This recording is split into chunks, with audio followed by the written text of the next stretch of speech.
And hello, Steeler Nation, and welcome to your SteelerNation.com podcast, sponsored by Total Sports Enterprises. I'm your host, G.Stryker, with my co-host with the most, Hunter Homistek. Hunter, how you been, man? Awesome, dude. I feel like your intros are always like slightly different, but always hype me up. You're like my hype man. It's always good. Nice. Well, I'm in the middle of a 3-day fast. I'm on day 2 right now, so I haven't had food in a day and a half. Still feeling great, doing good, got all the energy for the podcast. You maniac. What's the last thing you ate? Last thing I ate was beer on Sunday night watching. That sounds right. Hey, that can hold you off. I've done experiments, Stryker. Trust me, you can live off beer for a while. Yes, you can. So, guys, I want you to check out Total Sports Enterprises. Here, I'm going to show you. Did we lose me? Did I lose you? Oh, no. What happened? Well, are you still I don't live? know if it's Stryker or me, but I think we're having technical difficulties. What are we on? Can you hear me? I can hear you now. I think you're back. Great. You're back. back. I don't know what happened. I still have everything up. So, okay, cool. Okay, that's fine. All right, we're good. We are now. still good, guys. We still have everything, but I want to show everybody the new promotion for Total Sports Enterprises. You can win a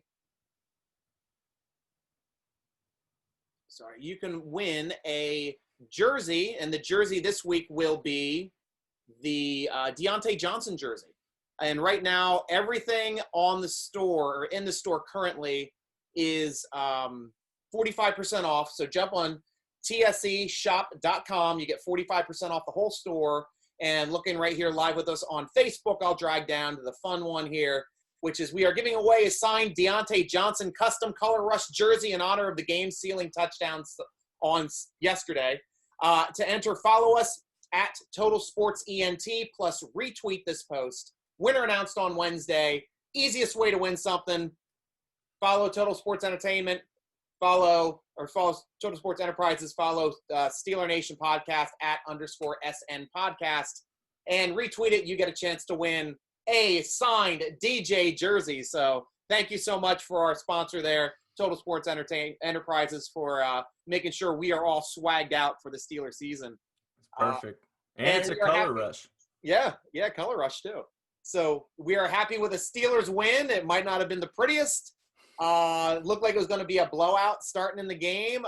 We were up 17-3, knocked out their starting quarterback. So do you think it's going to be a hands behind the head, sipping a beer type of game? And, man, it did not become that there, Hunter.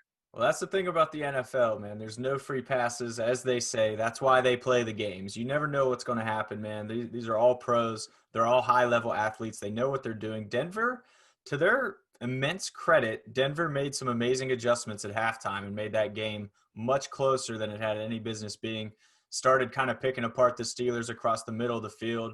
That Noah Fant versus Devin Bush matchup, unfortunately, did not fall in Bush's favor, man. Fant was tearing him up, which is funny because, as we talked about in the preview, that was the pick that the Steelers traded for Bush in that trade in the draft. They took Noah Fant with that 20th overall pick. So it's kind of funny that it was Bush versus Fant, and got to say, Fant won that one, the majority of the reps. Obviously, Devin Bush did do some good stuff in that game, but as far as when he had to match up with Fant one-on-one, it still proved it was a problem. And to ease on Bush a little bit, Fant also did that in week 1. He is just coming around as a playmaking tight end in the vein of a Travis Kelce, maybe a George Kittle, something like that. He's just looking like a very high-level receiving tight end, built more like a receiver. Yeah. If anybody watched that Monday night game last night, it reminds me of Darren Waller a lot for the Raiders. They're built similarly. They play similarly. Word's super hard to say. But similarly. good to know. But, yeah, man, I mean, overall, you like what you see from the Steelers. You like being 2-0, obviously. They snuck out of there with the win. As much as I see people kind of naysaying and being like, oh, the Steelers always play down to their opposition, they won. They still found a way to win despite some late mistakes, some adjustments that needed made. They still won. So if you're not operating at your best and you're still winning games in the NFL, it's actually a positive. Oh, I know. And going into the game, though, somebody who was playing at a higher level, but not as high as the first game that he had, was Big Ben. I mean, he upped his attempts. Last week he had 32 attempts. This week he got up to 41 attempts. 311 yards, 2 touchdowns with an interception. first 300-yard game since 2018, Hunter. Yeah. And now Ben is number 7. Number 7 is now number 7 all-time in passing yardage, just past Eli. And he's got the he also passed him for touchdowns because they were tied the previous week. And the Big Ben Tomlin combo just passed Shula and Marino for number 3 all times for most win by a quarterback head coach combo. Not bad. Not too bad. Racking up the records as we kind of knew he would do this year if he performed even close to what we expected. And so far he has. You know, I thought he looked pretty good this game. I will say the interception was just absolutely terrible, which it was hilarious because last week I said there's always that pass that Ben makes and you just shake your head and you're like, what in the world? Like, he always has a pick that is just so bad and you're like, what were you seeing? Well, I thought that was the first throw that he threw to the front corner of the left end zone that he threw to the defender that just dropped it. That was the same. Yeah, that one was exactly the same. So he got away with one there, but there were a couple more of those. But on one hand, when we talked about it last week, what I didn't love about that was that it was just such a conservative game plan from him. The reason he didn't throw that week 1 was because he was simply taking zero risk at all. Yeah. So I think this week what we're seeing is him getting a little more comfortable, kind of testing the boundaries of what kind of window he can fit it in, what kind of throws he can still make. So even though he technically probably should have had 2 picks, I like that we're seeing Big Ben open up a little more. And if you're watching the vidcast, the rollout to Deontay Johnson in the back of the end, that's as pretty as it gets. And here's even though watch right here, number 69 in front of him, rookie. He's going out to lead block for Ben. That was amazing. That is. We have no one to block, look around, but still a great throw to DJ. Yeah, and perfect pass, and a little bit behind him actually. DJ made a nice adjustment and got hit. Yeah, I was just going to say that. So Ben postgame actually said he threw a bad pass there. He wasn't happy with that pass. And if you watch it in slow motion, it was definitely behind Deontay a bit. But still, scrambling out, throwing to the back of the end zone like that from Ben, man, you love to see that. That's exactly, I think, what Steelers fans have been waiting for. There was a throw a little earlier in the game, too, that was pretty decent, Stryker. Can you cue that one up? Oh, yes, I can. Since you are setting it up, I can cue that up. We're going to go to the coaching footage here on the Facebook's end of the page. So if you're on the Steelers Facebook Steeler Nation page, you can see this as we are discussing it. But there was an interesting play to the rookie, Chase Claypool, on 1st and 10 on the 26-yard line. Hey, Hunter, why don't you walk us through it? This one is just extra beautiful. I have actually a cup of espresso right now. It says Niagara Falls, Canada. So the little Canada connection. Little Canada there. Perfect right here. So maple syrup. Right there. The thing I love most about it, Ben took an absolute shot on that. He knew he was going to get absolutely blasted, but he hung in as long as possible. Threw it about 50, 55 yards in the air. Just an absolute dime to Claypool. One thing I've seen floating around Twitter is that for sure Claypool pushed off a little bit. Yes. He pushed off about as much as pro receivers do on go routes. This is pretty standard for a go route. I mean, AB was the king of that, I thought. Always getting that little extra nudge off. That was a very veteran move from him, I thought. I was impressed, actually, that he went for that and executed it so flawlessly while maintaining, obviously, his speed and focus. Caught it, ran into that. You saw the speed. I mean, as soon as he caught it, it was not even close. He was gone. Yeah. You reminded me of Martavis, man. This is what we talked about before the season. That have a more dare I say better than Martavis, because Claypool gives you that extra added boost of just being a special teams demon. I just saw a post today on Twitter. I can't remember if it was Teresa Varley or not, but it was one of the people that I follow with the Steelers end. Claypool had a stat, the second receiver in league history with at least 3 tackles and 80 yards receiving.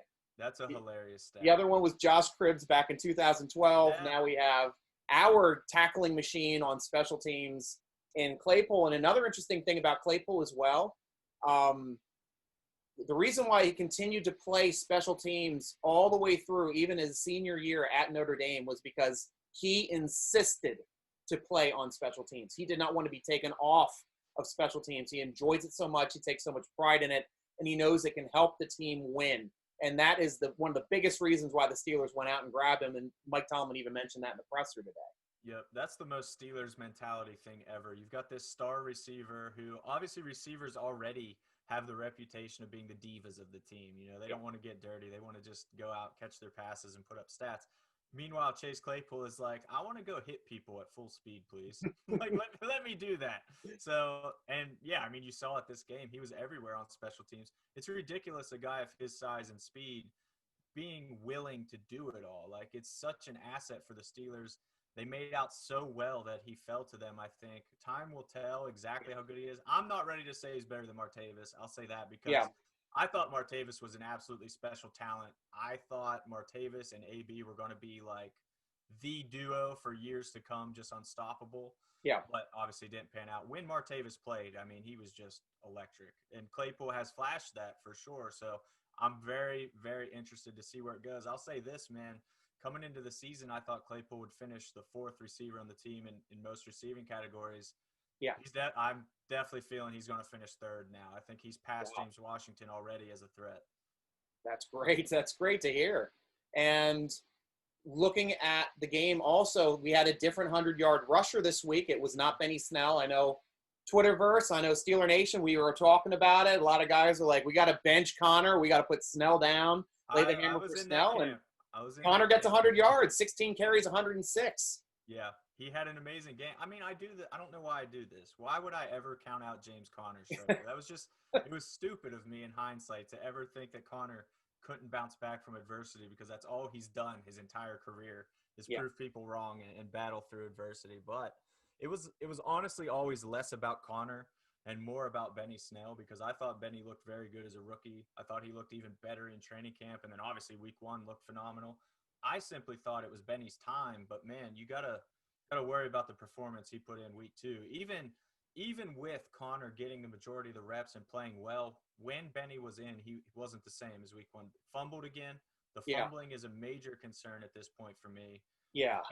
You can't 2 fumbles in 2 games. I mean, you're just going to get benched. We might even end up seeing some more of Anthony McFarland if he keeps it up. So might not be a bad thing either. I'm still interested to see what he's got in the tank. But Benny also was a little late on pass pro a couple times last week, which you hate to see.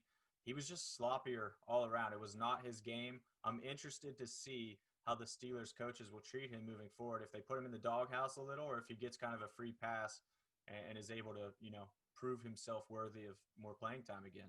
And I'm going to take you to the coaching film here for everybody on Facebook. Got to take a look at this touchdown from the coaching angles because this is a telling trait as well. We mentioned Dotson making his first start as a rookie, first start in the NFL, and he had a killer game. And they actually ran the touchdown right here showing to Connor over Dotson, right up Dotson's hole. If you watch on the back film and even on the side film, he's the only lineman that makes it to the end zone and pushes a man through the end zone. Everybody else is on the other side of the goal line. That is a lineman. So he had a real nice push. Here, I'll go back to this for a second. Oh, no, it went fast. But real nice push coming through, getting his man, pushing him into the end zone to create that hole, to have Connor just run right up his butt to get into the end zone. So that was a great play by both Connor and Dotson on that play. Yeah, absolutely. I mean, you love everything that you saw from Dotson on Sunday was just beautiful. You couldn't have scripted a better NFL debut, really, especially filling in for a guy like David DeCastro. Those are no small shoes to fill.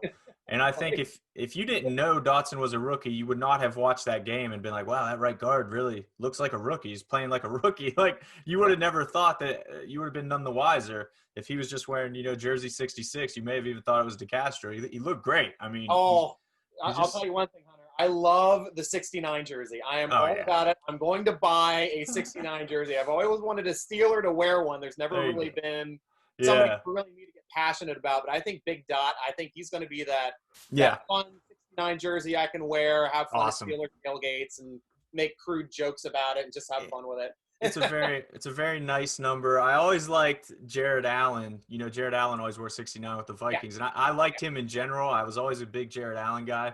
Yes. So I long considered getting one, but I might be with you. Like, maybe it's time to just get the Steelers one now that there's, a worthy contender.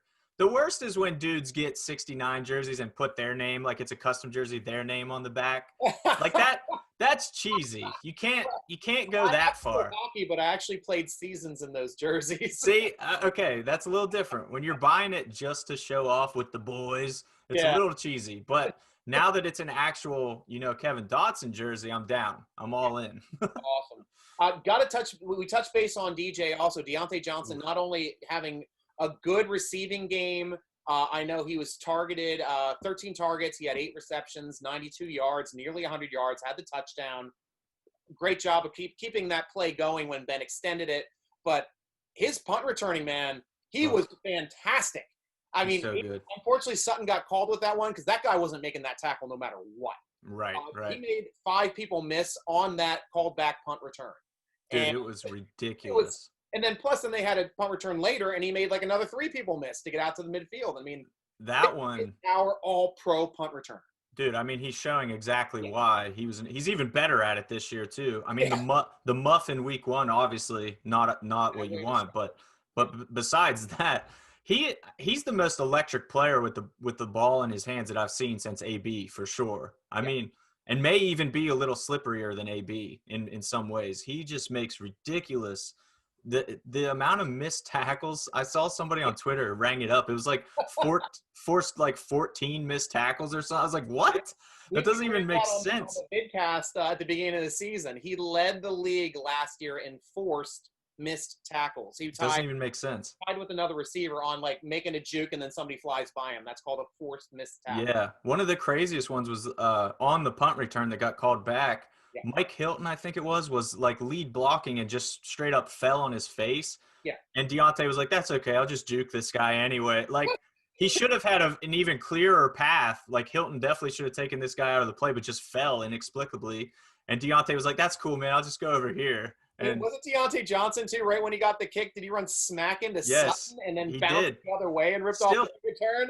Still made it happen. And then, any other team you watch making a punt return, if they run into their own guy, they're hitting the ground. It's crazy. He bounced off of Sutton like a big hard, too. He did. There was a collision. Hard right, hit Sutton and immediately bounced left, and everybody fell down. Dude, it was ridiculous. And that extends as well on offense. I mean, once he catches – he's way more dangerous after the catch. Like, it's a ridiculous just shiftiness that he has. It's super fun to watch. It's my favorite style of receiver to watch, honestly, selfishly. I just love watching dudes like that when they get the ball in their hands. It's just so exciting. But as good as he's been there, Deontay has been a little inconsistent and a little sloppy. There's still certain things that you want to see him button up. There's another level. That's the really exciting thing, I think, for the Steelers, is that there's another level. I think he had 2 drops against the Broncos. Yes. The muffed punt we talked about. Yep. He had like a debatable drop against the Broncos that I don't think technically counted as one, but it was behind. Probably could have caught it. Tough one to get. I mean, hit both of his hands, but he did catch 2 that were behind him. I know. That's the thing. He's making he's making tough catches and showing that he can definitely do it all. But there is still another level and a level of consistency he can add to his game. And he is going to be, I'll say it, not just the best receiver on the Steelers, but one of the best in the league. I mean, his talent's out of control. He does. He has that ability. And Juju with another solid game, 7 catches for 48 yards on 8 targets. Ebron getting worked in a little bit more, 5 targets. He had 3 catches for 43 yards. They asked Tomlin today if they were going to be working him into the game. And he says, just watch. He'll get in. Yeah. It's not a question of working him in. He's just going to keep working and working and working until he gets more and more chances. Right. Though the only negative on the offense other than the turnovers were 2 for 13 on 3rd down. That's just not good enough. I mean, luckily they held the Broncos to 5 for 15 because that difference right there would have been huge had they not been able to convert enough, because that usually looks like a losing score when Absolutely. You have a 2 for 13 conversion rate on 3rd down. Yeah, that's exactly what I was going to say. Against better teams, that probably would have spelled their demise, honestly. It was just their defense was so good, especially early, that it didn't necessarily matter. But against better teams, that's definitely going to matter. And, man, it was just play calling for me. I was not a fan of that game script at all in the play calling. I felt like way too conservative on 1st and 2nd down. That was one of the big things, was that they just didn't even have a chance. There was a lot of 3rd and longs in there. You just can't put your offense in a situation like that. And then they relied way too much on the screens, I felt like. Let Ben get the ball downfield, man. I know. It's like they only threw it downfield once. I mean, a couple mid-range. I mean, you got Ebron and Juju, but I mean, Yeah, I think they took one deep throw the whole game, and it was a touchdown, and they yeah, never went back to it. that's what I was just gonna say. Definitely Yeah, the one and only deep pass of the game. Weird, 84-yard touchdown. Like, just let it open up a little. They're still playing too conservative, I think. Which week one was even more conservative. A yeah, little better this week, but maybe it's a Ben thing. Maybe it's a letting Ben get back in rhythm and fully comfortable thing, and that's what Ben wants to do. Maybe, I don't know. Another thing is that Ben has just been so good as he always been throughout his career in the no huddle. yeah. I would love to see them even open week 3 straight out of the no huddle. Just go for it right out the gate. Yeah. Let him find his rhythm, get a little groove going, and just let the game go from there because the dude's so good out of that. Yeah, and it's like the only no huddle that they've done so far. It seemed like it was the end of the first half in the first game against the Giants, and that was just Ben just bam, bam, bam, bam the whole way down. Surgical. Like vintage Ben. You Truly, expect that out of Ben when he comes out in the no huddle. He has the command of it. He's calling the plays. He knows where everything is, and he just does such an excellent job of getting everybody involved and moving the football down the field. And that ended with a quick touchdown too at the end. Absolutely. I mean, only good things happen. And I feel like that's been the case throughout Ben's career. It's like every time they go no huddle, it's like, why don't they just do this all the time? I know it doesn't work like that, but it just feels that way when you're watching him slice and dice defenses the way he can. It's just beautiful. So, yeah, man, I would love to see more no huddle next week. I would love to see fewer wide receiver screens. I would love to see him open things up downfield a little more. Mm-hmm. They're going to have to establish the running game as well. As good as Connor's final stat line was, I still didn't feel, he had a 59-yard run at the end. Yeah, it's that big 59-yarder, yeah. That beefed it up right there. So I felt like throughout the game, it wasn't quite the rushing performance you'd want to see either. That was still a little inconsistent. But it was still enough to, that is when the entire defense, though, was playing against the run. Yes. So that says a lot, too. I mean, yeah, he did rip off a 59-yarder, and it wasn't in garbage time because the Steelers had to possess the ball to win the game and run out. Absolutely did, yeah. So they had everybody. They know it's going to be a run. They know it's coming. They had everybody playing run defense, and he just went by them. And great blocks, too, by that whole right-hand side with Dotson and Chooks. And then those guys were just moving people on that side. Yeah. Hey, man, shout out Chooks, by the way. We hadn't talked about him yet. As much as we talked about – great game. As much as we talked about Dotson, it was just as big of a deal for Chooks filling in for Zach Banner, obviously. Again, there was no drop-off in play at all. Chooks was clearly ready. There was a reason that battle was so close throughout camp. I feel like they were always 1A and 1B. So there shouldn't have been a drop-off, and there wasn't. So Chooks looked great. Of course, Denver didn't have Von Miller, which is who he would have been matched up with otherwise. That could have been a more telling test. Sure. But that said, you're still facing an NFL defense, and still going to have another shot next week. Maybe he'll get some reps against J.J. Watt or something to see what he's got. And let's see the defensive side of the ball for that game. We had another excellent game, up from 3 sacks to 7 sacks. Watt had 2.5, Cam with a half sack, Bud, Hilton, Alualu, and Edmonds each with a sack. I mean, it was 11 TFLs across the board, which matched last week, 2 weeks counting. 6 sacks in the first half. I thought the game was going to be over by the time it got to the second half, but hey, excellent job of readjusting with their second quarterback and getting him into quick passes, moving the pocket, extending the plays so he could make some plays downfield.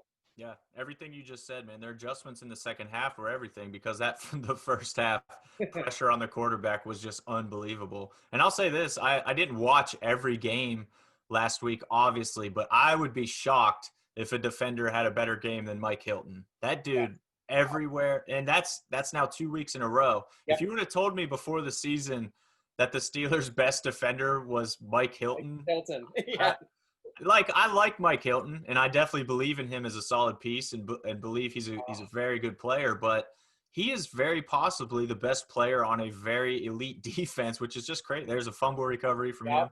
Now, we're showing the defensive highlights on Facebook, Steeler Nation Facebook, Twitterverse, if you guys want to check it out there. He was everywhere. But one of the great plays for Hilton in that game was on a running play. He was trying to jump the line of scrimmage on another blitz. He hits Nick Van Nett, who used to be on our team last year, pones him. Like 5'9", hits Nick Van Nett, pushes him back, sheds him, and makes the TFL in the backfield. Yep. That's a 5'9" doing that on you. And there's a reason why we don't have Nick Van Nett on the team anymore. Sure.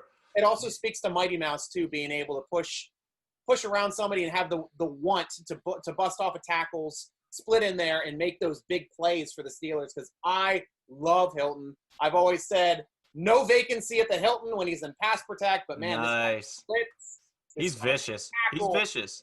I just love him. I absolutely love him. He does whatever he can to make a play, and that's the type of players on the Steelers that I just get behind, and as a fan, love watching him play. Dude, you said the key word, want. He just has so much more desire, it feels like, than anybody trying to block him or anybody trying to stop him. He's just a little, whatever you want to call it, a little pit bull out there, just tenacious and relentless. He would be terrible to play against. He's one of those guys that just, I feel like anybody who's ever played any sport knows that one guy who is not the most technically skilled, but just hustles and wants it more than everybody else. Yeah. And he's just terrible to play against. You hate matching up with that guy because he's just going to make your life miserable. Even if you beat him, it's going to suck. So that's just Mike Hilton to me. I mean, he's been phenomenal. You saw Joe Hayden interception just now on the vidcast. Obviously nice off a tip ball. You also Minka. I don't know, man. You want to talk about Minka a little? He's not the Minka from last year yet. I'm not concerned, but I'm getting there. I don't know if it's the Steelers are shifting. Obviously, they're playing him back a little bit. They're not really putting him in the box, and when they do, they're rotating the other safeties back, or Sutton's rotating back to take the deep. And they've got some plays where, Hilton or Sutton will be lined up like they're up there to play the short middle zone and then sprint back and take the deep half. And I'm like, wow. Yeah. So they're trying to move around Minka, but it doesn't seem like he's gotten into the groove of the game yet. I mean, he had a horse collar tackle in that game, I know, which was the only thing that really stood out to me other than his tackle early on, or breaking up the pass early on in the game on first drive right there at the end zone. But other than that, they've got to find more ways to get Minka involved. But with everybody else playing well, I mean, Dupree is playing above his level that we're used to. Watt is playing at the level we're used to, which is Defensive Player of the Year level. Hilton is playing out of his mind. I mean, he had 8 tackles. He had a sack, 2 tackles for a loss, and a fumble recovery. Would have been also given a forced fumble on his sack if they replayed it, because it looked like the ball came out before his knee went down. Very true. But since they recovered it farther back, the Steelers like, we'll take that. and last week we talked about him, and once again, Tyson Alualu is looking like that top 10 pick that he was. I don't know what's going on. Is this all he ever needed, was just the opportunity? I don't know. He looks great. Even last year, I mean, he stepped in. He didn't really even have to step in for Hargrave last year. Hargrave was more stepping in for Tuitt. But for him to be in the middle in between Tuitt and Hargrave, he is feasting almost in a better way that Hargrave used to feast, because we weren't expecting that interior lineman to get sacks. And we're like, holy crap, Hargrave's getting sacks. I know. That's insane. But now we've got Alualu's doing the same thing, and he's looking like a man possessed. I mean, not only just in the rushing game, but his run defense is fantastic. It's crazy. He's doing a great job of filling holes, making tackles at the line of scrimmage or behind it. Yeah. And Vince Williams, too, I got to mention. Another big game for him. 6 tackles this time with 3 tackles for a loss. Bush with another 7 tackles, 6 were solo. I mean, our linebackers, or interior linebackers, are doing their job. They're making their plays, and it's nice to see. Yeah, and by the way, on Vince Williams, the touchdown by Melvin Gordon, pretty much perfect coverage. Like, you can't even be mad about Vince on that. It was just a perfect throw, great catch by Melvin Gordon. But if there was any concerns about Vince Williams' coverage, I feel like that should have actually squashed it a little bit, even though it was a touchdown allowed, which I know everybody will look at and be like, oh, he got burnt.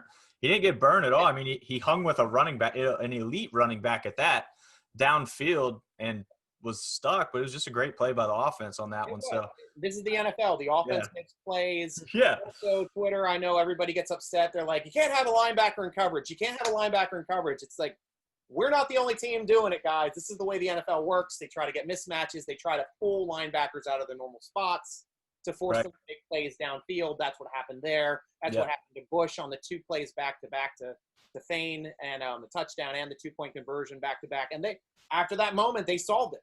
Yep. Because they tried going back to it. I watched the game footage. I watched the coaches' footage. You can yell at Bush for those plays, letting up that touchdown, but they locked it down after that happened. Well, that's what elite defenses do. They make adjustments. So that was definitely good to see. Another adjustment they made was in the run defense for sure. Denver was having a ton of success early. It was Yes. concerning because every time the Steelers defense gets on its heels, that's how it starts. I think about Leonard Fournette and that Jaguars. Oh gosh, yeah. Anytime the other team establishes the run game early, the defense struggles all game. That's just a Steelers fact.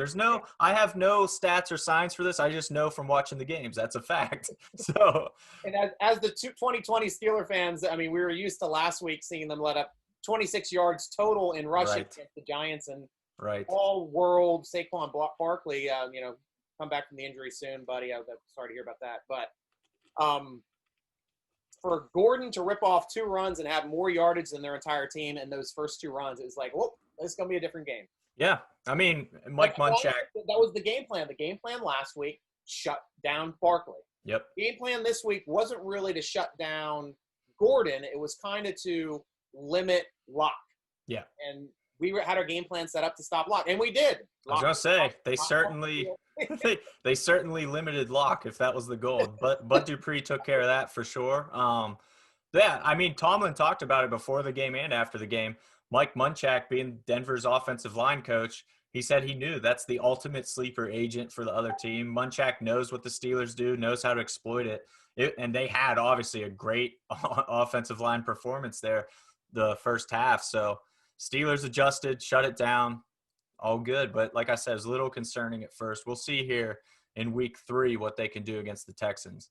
Nice. And special teams, obviously we had some great returns by Ray. Great kick returner. That's why he made the squad over Switzer. We're getting a lot more out of him in kick return, especially DJ as well. Excellent.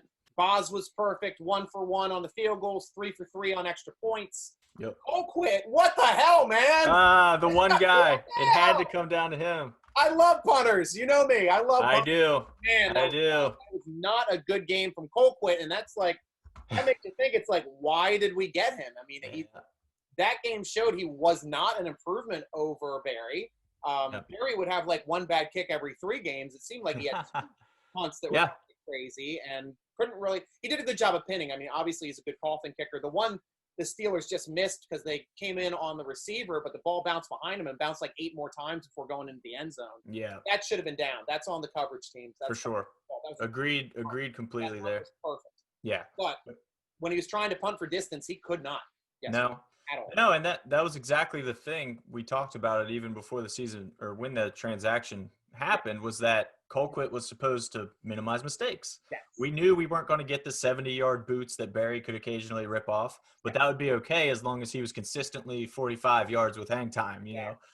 But he didn't. The first one he kicked, you saw he put his head down and turned away because he immediately hated it. He knew it was terrible. And he ran it back like 15 yards, and it ended up a 30-yard net. 28-yard net or something. That's like, that's the stuff that we I don't know if it's Pittsburgh guys. I don't know why punters have such a tough time in Pittsburgh. Yeah. Figure out what to do or get the ball off their foot. But man. Anthony on the Facebook stream literally just asked, how come we look like we always have a bad punter? It's true. I don't know. About Anthony. Yeah, it's true. Hey, I'll say this. I've been following Marquette King on Twitter, and he looks great. Yes. I would love to at least see a tryout, at least see what he can do. Dude looks phenomenal. If not, coax Pat McAfee out of retirement. I'd be fine with either. Now, Marquette King, where is he from? Is he a younger guy? Has he been in the league? But I've seen your tweets, and I've watched him because of you, because you like him. I don't know if he was a Pro Bowler, but he was at least an elite punter for a while, especially for the Raiders. He was very high-level punter, man. He was very good. I don't know exactly what pushed him out of the league, if his performance started to drop off or what, but he literally said he would punt for free, but knows that's illegal, so he'll take the veteran minimum. So this dude's willing to come in. Veteran minimum and donate his salary to charity. Dude, seriously, why not? What do you have to lose at this point to at least try him out and see what he's got? I mean, yeah. So finishing off for the game, the only other notes that I wanted to make everyone aware of, if you watch the game, 10 penalties, it's not good. I mean, that looked like the game I was expecting to see first out of the box from the Steelers, not having a preseason. This is going to be the game where we get all the penalties, we do all the dumb stuff, we have all the dumb turnovers, but this looked like the first game of the season. Yeah. It was the second game of the season. So one good thing, I did listen to the presser with Tomlin. He did note that they are going to have officials at practice this week to work on technique. Nice. Thank you. That's awesome. Thank you. We needed it. Yeah, I didn't see that. That's great. I mean, to be the ultimate Yinzer, some of those calls were super soft, man. Some of those calls were terrible. So the DPI on Bush, that was ridiculous. Once again, I don't know. They can't get a break with these defensive pass interference calls. So some of the calls were just super ticky-tack. The Sutton, obviously blocking the back. Not a fan of that one either. I don't know, man. I don't know that there's necessarily a problem yet. I don't see them playing, undisciplined football or anything like that. So I'm not super concerned. But, I mean, Vince Williams even tweeted after that game, they beat 2 teams today, you know. I mean, the Broncos and the refs. So I'm sure Vince Williams' pocketbook took a little hit for that, but worth it. I don't think so, because by saying they beat 2 teams, it doesn't put anything on the ref. I think it's kind of like a workaround. He loopholed it. He got the loophole on that one. He may have. If Vinny Williams figured out a loophole to bash the refs, I'm all about it. Let's go. Yeah, but like you're saying, one thing that I was always big on coaching, it's one thing that Belichick does. If you block somebody in the back, if you hold somebody, don't do this. Don't stick your hands in the air. You are putting up a flag. Hey, something happened over here. Hey, look at me. Hey, don't look at me. It's like, don't ever throw your hands up in the air. You got to learn it. I just made a play.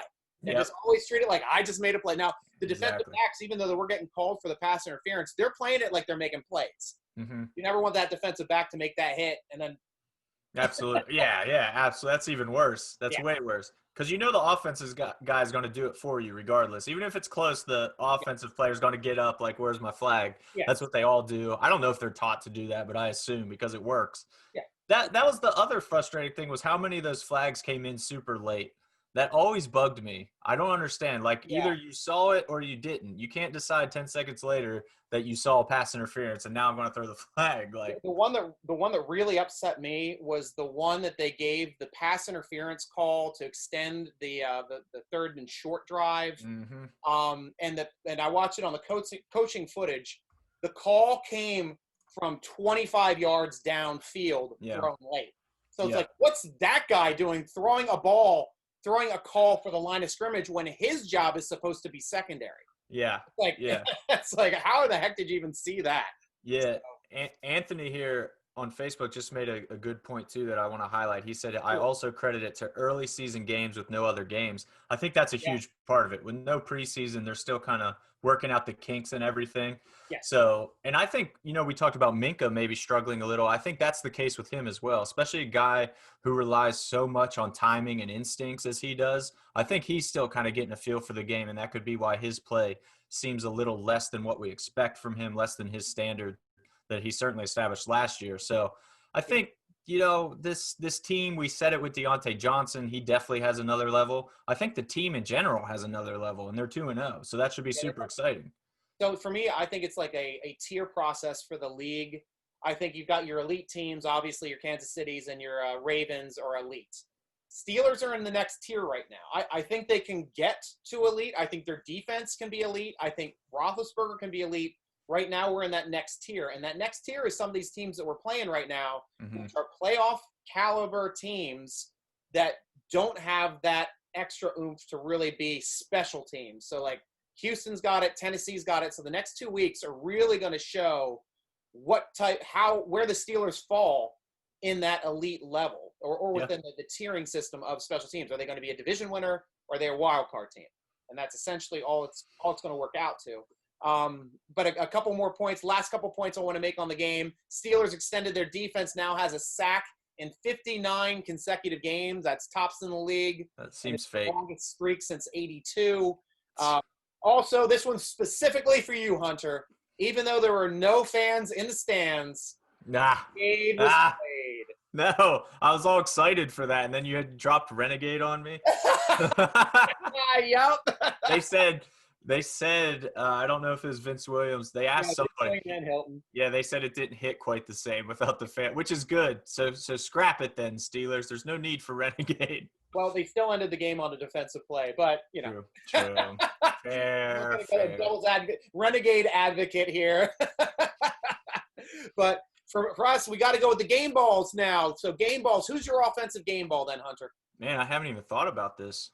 Kevin You know what I'm Dotson. gonna call game Let's balls. give it to Dotson. Dotson literally got the game ball, and I'm fine with that. So let's go. Yeah, and that's the big stuff about Dotson. First NFL start in the league. He did play right guard in college at Louisiana Lafayette as a Raging Cajun.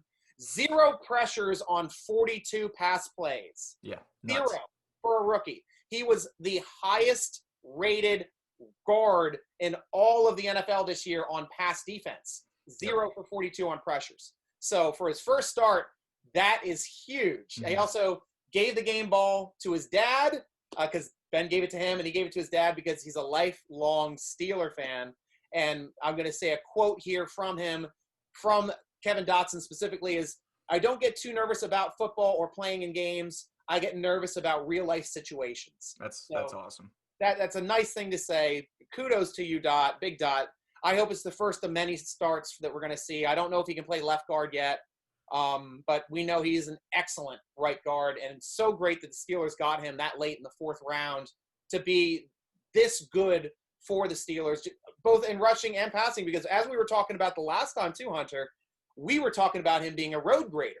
Yep. And we know that Louisiana Lafayette team is a big running team, and we just got to see he is just as good at pass protection. Yeah. Shame on you, NCAAs, NFL, for not having this guy at the combine, man, because he is everything and more. He looks like an absolute steal in the 4th round, a ridiculous steal. And if you guys haven't heard too much about him or read about him right after they drafted him, one of my favorite things was I was on the conference call right after he got drafted, so I got to speak with him a little bit. Yeah. He said that he used to tell the opposing defense what play was coming in college because he knew he was still so good that they weren't going to do anything about it. He would literally tell the linemen lining up across from him what play was coming and still execute it. Now, he did say that he didn't do that against the Broncos. Somebody did ask him, and he's like, no, it's different now. The NFL, I can't be doing that, which is good. He says, people are too good in this league. I won't be doing it here. Yeah, dude, but legitimately, what do you do with him? Because you can't bench DeCastro, obviously. No, but this guy, he has to be on the field. You don't have to rush DeCastro back either. True. That's the best thing. He's coming off a knee injury. Yeah. And we're going to be talking about the injuries here real quick because it looks good for DeCastro for this week, guys. He's in the building. He's going to be practicing this week, and we'll see if he makes it onto the field. But they don't need to rush him back. Yeah. So we'll see what happens. Obviously, going up against J.J. Watt is a different animal for this upcoming week. So it's going to be a lot tougher on Kevin Dotson. And I know they're going to put J.J. over top right between Kevin Dotson and Chooks if that happens. Absolutely. As they should. That's where it's supposed to be the weakest link on the team. Fortunately, they did a great job. My offensive game ball was going to go to Big Dot, but you picked him, so I'm going to take Deontay Johnson. I thought he had an excellent game, both in kick return, both in the passing, great play on the touchdown, extending drives. He's the target now, man, and I love watching him play. Yep. So Deontay Johnson, awesome job. Defensively, I'm going to take Hilton first. No. I love Mighty Mouse. Yeah. No vacancy at the Hilton. He gets my defensive game ball. Who gets your defensive game ball, Hunter? Well, it would be Hilton, full disclosure, but I guess since we can't do the same guy. TJ Watt's the obvious next guy up, but I'm taking Tyson Alualu because he's now proven 2 weeks in a row that he's exactly what they needed. He's stepping up, making plays, still getting sacks. I mean, it's like Hargrave was supposed to be the huge loss on that defense, and you would never know he was gone so far. So Alualu's done exactly what you want.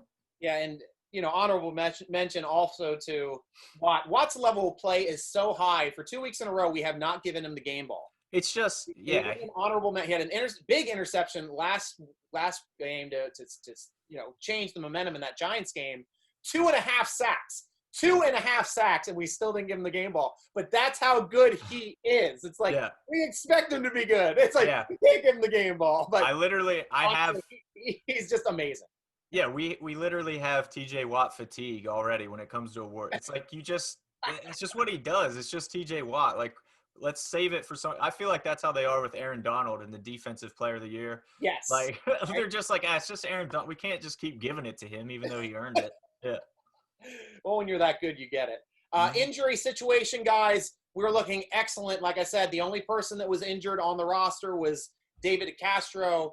Tomlin said he's coming back this week. We had a couple bumps and bruises within the game. Sutton had cramps. That wasn't an issue at all. He's not even listed in the press report today for the presser by Tomlin.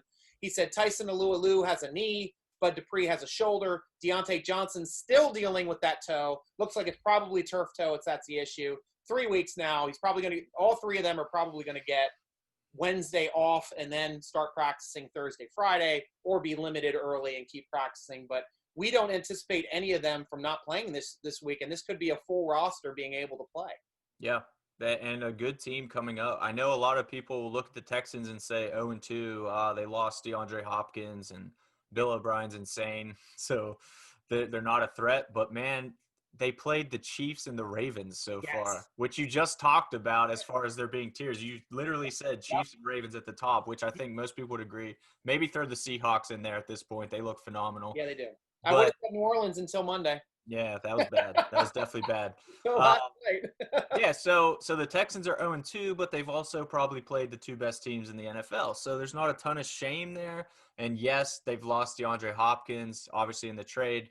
Will Fuller is dealing with a hamstring injury and might not play. So it's looking like they're going to be super short-handed. But the biggest thing with the Texans is their offensive line. It's been completely atrocious so far.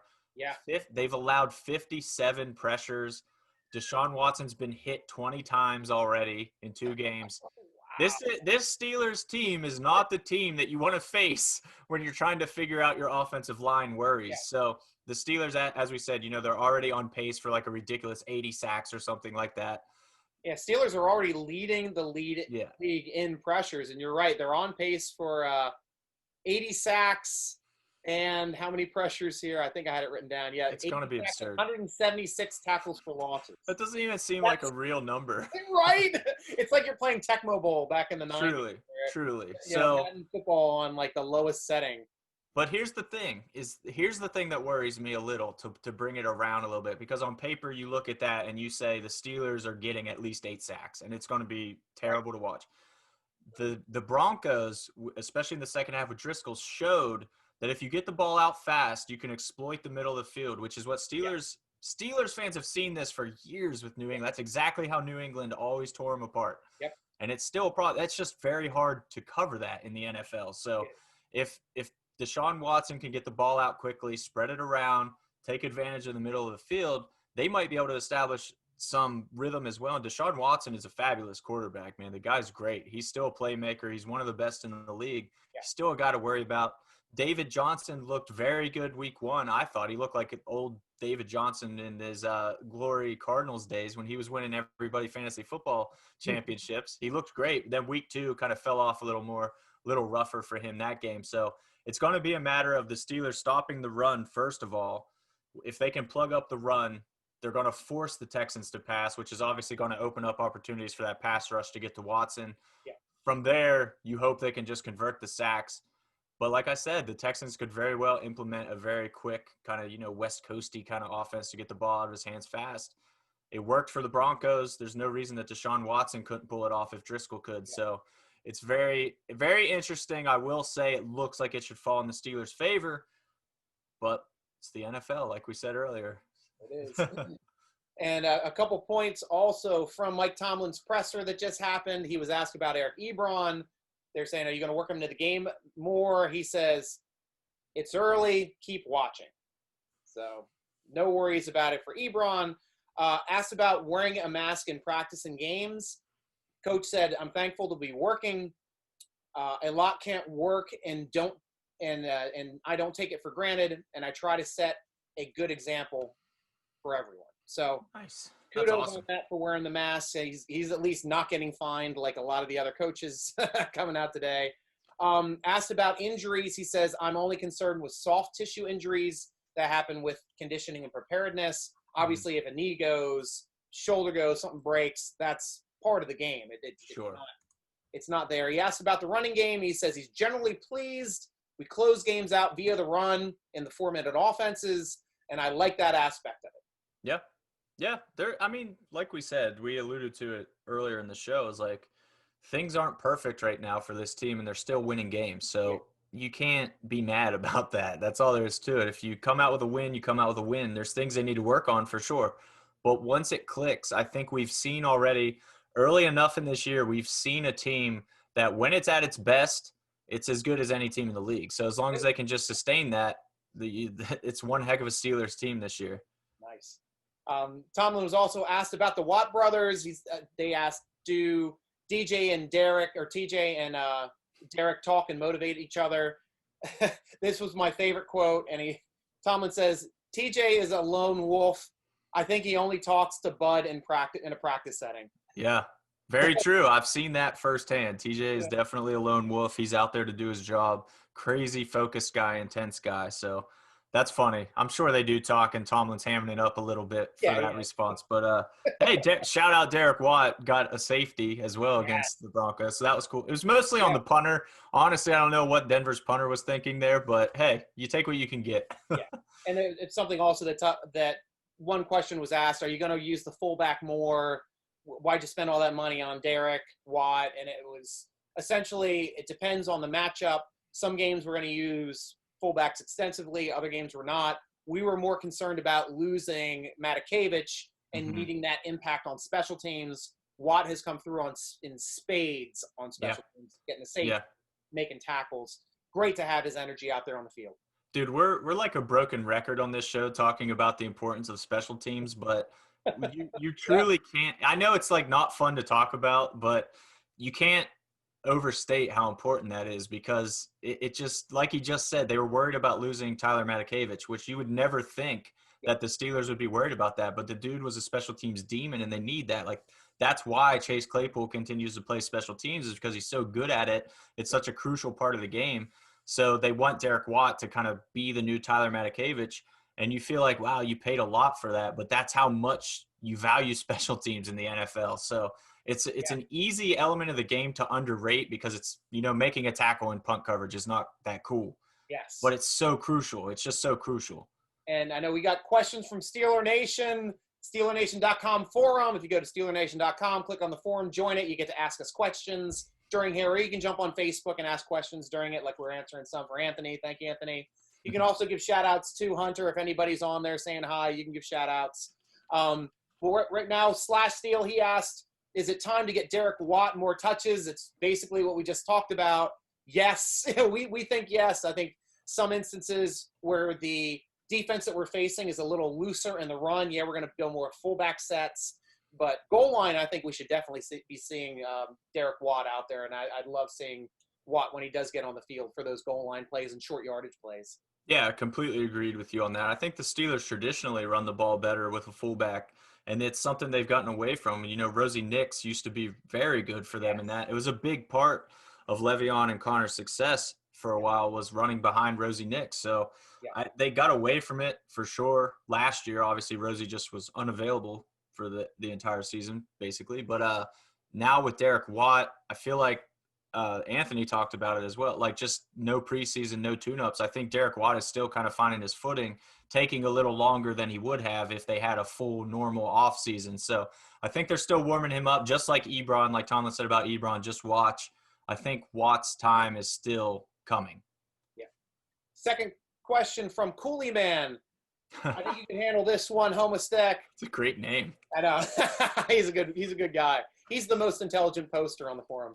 Whoa. All right. Self-proclaimed. Okay, nice. He asks, is it time to start getting Claypool more touches? Absolutely. I mean, yes, get him touches. When the dude gets the ball in his hand, like we were saying about Deontay Johnson, getting him the ball is a good idea. Like, good things happen when he touches the ball. And we've seen it in a variety of ways already. Just off the top of my head, you've got the sideline toe tapping catch, probably his best catch of the year, his first NFL reception. You've got the deep bomb. You've got the end around to seal the game, a running play. Yeah. He's so versatile already, which is crazy for a rookie to be able to show this kind of versatility and this effectiveness in different roles. So he's a guy that I think, I said earlier, I think he's already established that he's the third best wide receiver. If you want to look at it from like a fantasy football perspective, he'll finish with the third best stats of receivers this year, I think, with still unexplored upside. So I'm excited to see what Claypool can do. And utilize him more. And I think we'll definitely see the Steelers start to work him in more and get him some more touches. And I also believe he has not missed a targeted throw yet. He's perfect on the season. I think it was 2 for 2 in the first game, 3 for 3 or 4 for 4 in this last game. Yeah. On targets. And that's huge. That's a rookie. And the only play I think that didn't work was when Ben tried to throw that slip screen or that slip bubble when the defender was like 12 yards downfield, but he sprinted it and he nailed him in the backfield for a loss. Yep. But, that was a heads-up play by the defender. I'm interested to see how they can work him in more to the short passing game, because I'd like to see him kind of make some of those moves too. But we do have Deontay Johnson to do that as well. That's what I was just going to say. The thing with that is that Deontay is going to probably hog all those, and Juju as well. Dude, Juju, we didn't really talk about it, but after the catch, he is a monster this year. Juju has like turned into the Hulk this year. He's running, dude, the very first one against Denver, it was along the sideline. The defender was there, and you just knew Juju was either going to run out of bounds or he was going to square him up. And, dude, he just lowered his head, put his head right in the dude's chest, and just drove forward for like 4 extra yards. It was so Hines Ward, and it made me so happy. So I was like, Hines Ward would never go out of bounds. He'd duck his head and get that extra yard. And that was exactly Juju. And then, like, 2 plays later, he threw down that stiff arm that was disgusting. So even though Claypool could get some of those more intermediate routes, I just feel like there's better suited players for that.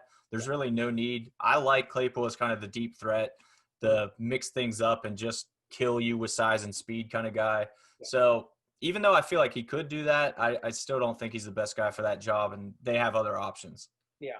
And this is strange to me too. Just one final note that I want to say on that third receiver or that deep receiver role. I mean, Claypool is showing right out of the box that he's ready to play in the NFL, and it's kind of taken Washington 3 years to kind of ramp up the speed. Yep. So, I mean, we're going to start having this conversation maybe in a couple weeks. Should Claypool be manning that Z receiver slot? Yeah, it's definitely a conversation worth having. I mean, I like what Washington's doing this year. I love that touchdown that he had, that Hines Ward-esque touchdown where he dives. Never seen somebody dive completely in the air horizontally, hit somebody, hit the ground, then take 2 people. Still make it in. Yeah. Yeah, I've never seen that. It was absurd. Yeah. We talked about before the season how the Steelers just have an abundance of riches in the receiving game, and it's absolutely proven to be the case so far. Even though none of them, well, Deontay's stats are pretty good right now, but none of them have like eye-popping, ridiculous stats. Yeah. But they just complement each other so well. So nobody's really going to put up that 1,700-yard season or anything, but they're all going to work together so well and keep defenses on their toes, which is, for the team, that's what you want. Hunter, we know how to waste an hour in the best possible way talking about the Steelers. Thank you so much for being my partner in crime yet again. Awesome job. And anytime, obviously, thanks for being here. And I love having you, man. Sure, dude. Same. That one felt faster than most. I don't know. That went super fast. I guess as the year goes, we're just going to have more and more to talk about. So maybe by the end of the season, this might be a 6-hour podcast, guys. Hope you guys like it. I'm trying to hold it in an hour, guys. I'm trying. I know my boss is telling me 45 minutes. I'm like, I'll try to get it to an hour because we are good at talking. Yeah, right. So, guys, follow us again. We'll be back here, same bat time, same bat channel, Tuesdays at 3 o'clock following the presser. We're going to be here doing it live on Twitter. Thank you for joining us there. Live on Facebook. Thank you for joining us there. It's going to be uploaded on YouTube here soon, and also the podcast will be released within an hour on all of the podcast uploading platforms. So follow Hunter on Twitter and Instagram at Hunter A. Homistek. That's at HunterAHomistek. And I will see you soon, bro. Yeah, man. Can't wait for next week. Hopefully with another win to talk about. I know. Fingers crossed. Visit our title sponsor at Total Sports Enterprises on Twitter at Total Sports ENT, or to be part of their signed merch giveaways done every week. You too can get great, unique gifts on the SteelerNation.com page. Sign up, get some great T-shirts. We got the 6-pack champion shirt. We got the champions spelled with Y-I-N-Z. We got the Renegade Yo Mama shirt. And we got lots of fun stuff there. So make sure you go over to SteelerNation.com, click on the gear page, and get geared up for our tailgates. And SteelerNation.com is the best site for fast, unique Steeler content on the internet. Click the podcast button to listen to one of our many interviews, or click the forum button to be part of the best football discussion on the internet. Subscribe to the SteelerNation.com YouTube channel to be first to know about our live vidcasts and video uploads, because I do break down a lot of coaching film as well. I got a couple up right now, which are going to be some articles coming here soon. Tweet us at SteelerNation. Instagram us at SteelerNation.com. Follow the podcast on Twitter at _SN Podcast, or follow me on Twitter and Instagram at SN_Striker, Striker spelled with a Y. Thanks for joining us on the SteelerNation.com podcast, sponsored by Total Sports Enterprises. I'm your host, G.Stryker, with Hunter Homistek, rooting along with you as always. Go Steelers!